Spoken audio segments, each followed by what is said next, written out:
ರಾಜೀನಾಮೆ. ಧನ್ಕರ್ ರಾಜೀನಾಮೆಯಿಂದ ಖಾಲಿಯಾಗಿರುವಂತಹ ಉಪರಾಷ್ಟ್ರಪತಿಯ ಹುದ್ದೆ, ಖಾಲಿಯಾಗಿರುವಂತಹ ಉಪರಾಷ್ಟ್ರಪತಿ ಹುದ್ದೆಗೆ ಚುನಾವಣೆ.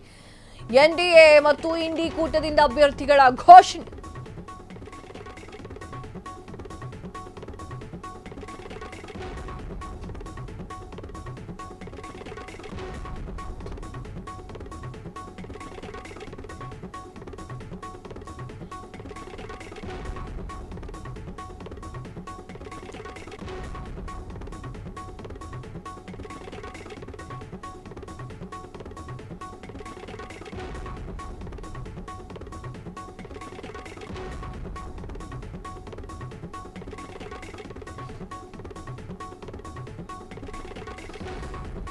ಧನ್ಕರ್ ರಾಜೀನಾಮೆಯಿಂದ ಖಾಲಿಯಾಗಿರುವಂತಹ ಉಪರಾಷ್ಟ್ರಪತಿಯ ಹುದ್ದೆ, ಖಾಲಿಯಾದಂತಹ ಉಪರಾಷ್ಟ್ರಪತಿ ಹುದ್ದೆಗೆ ಚುನಾವಣೆ.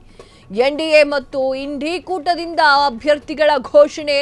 ಎನ್ಡಿಎ ಅಭ್ಯರ್ಥಿಯಾಗಿ ಸಿಪಿ ರಾಧಾಕೃಷ್ಣನ್ ಸ್ಪರ್ಧೆ. ಇಂಡಿ ಕೂಟದ ಅಭ್ಯರ್ಥಿಯಾಗಿ ಬಿ ಸುದರ್ಶನ್ ರೆಡ್ಡಿ ಸ್ಪರ್ಧೆ. ಸೆಪ್ಟೆಂಬರ್ 9ರಂದು ನಡೆಯಲಿರುವಂತಹ ಉಪರಾಷ್ಟ್ರಪತಿಯ ಚುನಾವಣೆ. ಆಗಸ್ಟ್ 21ರಂದು ನಾಮಪತ್ರ ಸಲ್ಲಿಕೆ ಕೊನೆಯ ದಿನಾಂಕ. ಈ ಹಿನ್ನೆಲೆಯಲ್ಲಿ ಅಭ್ಯರ್ಥಿಗಳನ್ನ ಘೋಷಣೆ ಮಾಡಿರುವಂತಹ ಎರಡೂ ಪಕ್ಷ.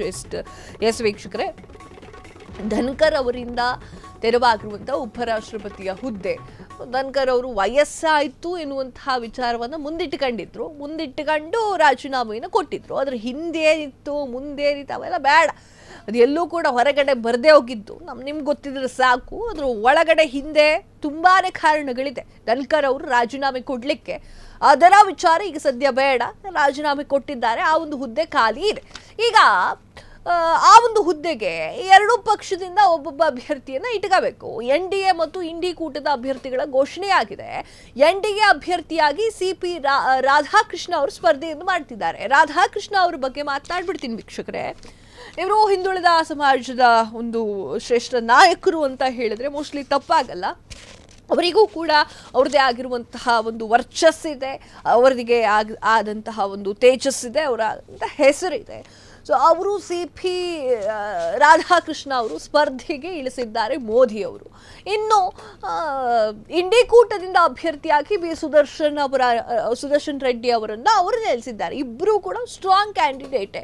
ಸೊ ಆ ಒಂದು ಕಾರಣಕ್ಕೆ ಸೆಪ್ಟೆಂಬರ್ 9ರಂದು ಇದು ಉಪರಾಷ್ಟ್ರಪತಿಯ ಚುನಾವಣೆ ನಡೀಲಿಕ್ಕಿದೆ. ಆ ಒಂದು ಚುನಾವಣೆಯಲ್ಲಿ ಆಗಸ್ಟ್ 21ರಂದು ನಾಮಪತ್ರ ಸಲ್ಲಿಕೆ ಮಾಡಲಿಕ್ಕೆ ಕೊನೆಯ ದಿನಾಂಕ ಆಗಿತ್ತು. ಸೆಪ್ಟೆಂಬರ್ 9ರಂದು ನಡೆಯಲಿರುವಂತಹ ಉಪರಾಷ್ಟ್ರಪತಿಗೆ ಹಾಕಿರುವಂತಹ ಚುನಾವಣೆ, ಇದು ಯಾರು ಗೆಲ್ತಾರೆ, ಯಾರಿಗ ಸೀಟು ಅನ್ನೋದು ಕಾದ್ ನೋಡಬೇಕು. ಈ ಹಿನ್ನೆಲೆಯಲ್ಲಿ ಅಭ್ಯರ್ಥಿಗಳನ್ನ ಘೋಷಣೆ ಮಾಡಿರುವಂತಹ ಎರಡೂ ಪಕ್ಷ, ಎನ್ಡಿಎ ಬಗ್ಗೆನೂ ಹೇಳಿದೆ, ಇಂಡಿ ಬಗ್ಗೆನೂ ಹೇಳಿದೆ. ಈಗ ಧನ್ಕರಿಂದ ತೆರವಾಗಿತ್ತು ಆ ಒಂದು ಸೀಟ್, ಆ ಸೀಟಿಗೆ ಯಾರು ಹೋಗ್ತಾರೆ ಮುಂದೆ ಕಾದ್ ನೋಡಬೇಕು. ಕ್ಷಣ ಕ್ಷಣದ ಸುದ್ದಿಗಳಿಗಾಗಿ ಫ್ರೀಡಂ ಟಿವಿ ಸಬ್ಸ್ಕ್ರೈಬ್ ಮಾಡಿ, ಲೈಕ್ ಮಾಡಿ ಹಾಗೂ ಫಾಲೋ ಮಾಡಿ. ಹೊಸ ಸುದ್ದಿಗಳ ನೋಟಿಫಿಕೇಶನ್ಗಾಗಿ ಬೆಲ್ ಐಕಾನ್ ಮೇಲೆ ಕ್ಲಿಕ್ ಮಾಡಿ.